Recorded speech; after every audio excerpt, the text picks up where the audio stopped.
السلام علیکم ورحمۃ اللہ وبرکاتہ۔ رب اشرح لی صدری ویسر لی امری واحلل عقدۃ من لسانی یفقہوا قولی۔ الحمدللہ آج ہمارا لیسن 2 ہے اور ٹاپک ہے کلمہ اور اس کی اقسام۔ تو دیکھتے ہیں کلمہ کسے کہتے ہیں۔ انسان کی زبان سے نکلنے والا ہر بامعنی لفظ۔ ہم کتنی باتیں بولتے ہیں نا، تو انسان کی زبان سے نکلنے والے الفاظ بہت سے حروف ہوتے ہیں۔ جب ہم کچھ بول رہے ہیں تو اس میں بہت سارے حروف ہیں، ایک پورا مجموعہ بن رہا ہے کلمے کا، تو یعنی الفاظ کا جو مجموعہ کہلاتا ہے تو وہ اسے کلمہ کہتے ہیں، ورڈ کہلاتا ہے۔ اب کلمہ کی 3 اقسام ہیں: اسم، فعل، حرف۔ اس کو ہم دیکھیں گے، سب سے پہلے دیکھیں گے اسم کو، جسے ناؤن کہا جاتا ہے۔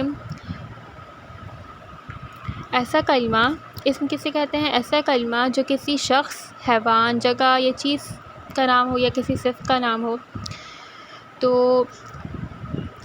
اسم اسے کہتے ہیں۔ جو اسم کسی کے نام کا بھی ہو، کسی شخص کا نام بھی ہو سکتا ہے، کسی شخص کا خاص نام بھی ہو سکتا ہے، کسی کی صفت بھی ہو سکتی ہے، اور کسی کا جگہ کا نام بھی ہو سکتا ہے، کسی کو اشارے سے کہا جاتا ہے، جیسے کہ دس ڈیٹ کہتے ہیں یہ اور وہ، تو یہ اسم یعنی کہ یہ بھی اسم میں ہی آتے ہیں۔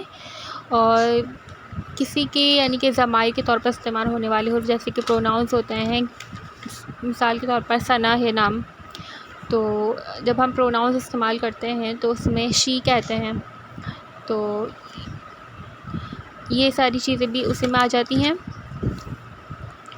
تو کسی کی صفت بھی ہو سکتی ہے، کسی چیز کا نام بھی ہو سکتا ہے، یا کسی کام کا نام بھی ہو سکتا ہے۔ کوئی کام ہے، اس کا جو کام کا نام ہے وہ بھی اسم ہی کہلائے گا۔ اگزامپل دیکھتے ہیں اس کی، جیسے کہ اللہ، الرحمن، محمد، یہ تینوں جو نام ہیں یہ خاص نام ہیں۔ مسلم، المؤمن، یہ صفت میں آ جاتے ہیں، کیونکہ یہ کسی کا خاص تو نام نہیں ہے نا۔ المؤمن، مسلم تو مسلمان کو کہتے ہیں مومن، مسلم۔ مصر جگہ کا نام ہے۔ الکافر، یہ بھی صفت میں شمار ہوتا ہے۔ فاسق، بقرہ۔ تو یہ ساری چیزیں آپ نے ایگزامپلس دیکھ لی اسم کی۔ اب فعل کی طرف آتے ہیں۔ فعل کیا ہے؟ ایسا کلمہ جس سے کسی کام کے کرنے یا ہونے کا پتہ چلے اور اس میں تینوں زمانے، ماضی، حال یا مستقبل میں سے کوئی زمانہ پایا جائے۔ فعل کسے کہتے ہیں؟ کوئی کام ہو رہا ہے یا کوئی کام کر رہے ہیں یا کوئی کام ہو چکا ہے یا ہوگا، یہ ساری چیزیں تینوں زمانوں کے ساتھ، یعنی کہ ماضی، حال، مستقبل میں سے کوئی زمانہ پایا جائے۔ اگزامپل ہے اس کی، خلق، اس نے پیدا کیا، پیدا کرنا، کسی کام کے ہونے کا پتہ چل رہا ہے۔ اس نے عبادت کی، عبادہ، اس نے عبادت کی، عبادت کرنے کا پتہ چل رہا ہے۔ یخلق، وہ پیدا کرتا ہے، پیدا کرنا۔ یعبد، وہ عبادت کرتا ہے، عبادت کرنے کا پتہ چل رہا ہے۔ تعلمون، تم سب جان لوگے، اس میں مستقبل کے بارے میں بات ہو رہی ہے، اور جان لوگے، اس میں کام کے ہونے کا پتہ چل رہا ہے۔ اہدی، ہدایت دے، تو ساری چیزیں فعل میں آتی ہیں۔ اب حرف دیکھتے ہیں۔ حرف کسے کہتے ہیں؟ ایسا کلمہ جو نہ کہ اسم ہو نہ فعل، بلکہ اسم اور فعل کو آپس میں ملانے کے لیے استعمال ہو۔ حرف اسے کہتے ہیں جو نہ اسم میں آتا ہے، جو نہ کسی کا نام ہوتا ہے، کسی جگہ خاص، کچھ بھی ایسا اس میں نہیں آتا۔ فعل نہ کوئی تینوں زمانے پائے جاتے ہیں، نہ کسی کام کے ہونے کا پتہ چلتا ہے۔ حرف اسے کہتے ہیں جو اسم کو اور فعل کو آپس میں ملانے کے لیے استعمال کیا جاتا ہے، جیسے کہ ہم عام طور پر اپنی اردو زبان میں بھی کہتے ہیں، جیسے